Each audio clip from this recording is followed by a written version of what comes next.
పోరాటం చేస్తున్నది వర్గీకరణ కోసం. ఈ విజయం కోసమే 30 ఏళ్ళ తపనతో కూడిన పోరాటం జరిగింది.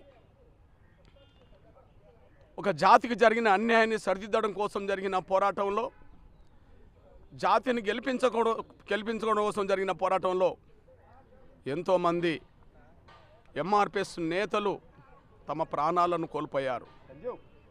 వారికి ఈనాటి విజయాన్ని అంకితం ఇస్తున్నాం.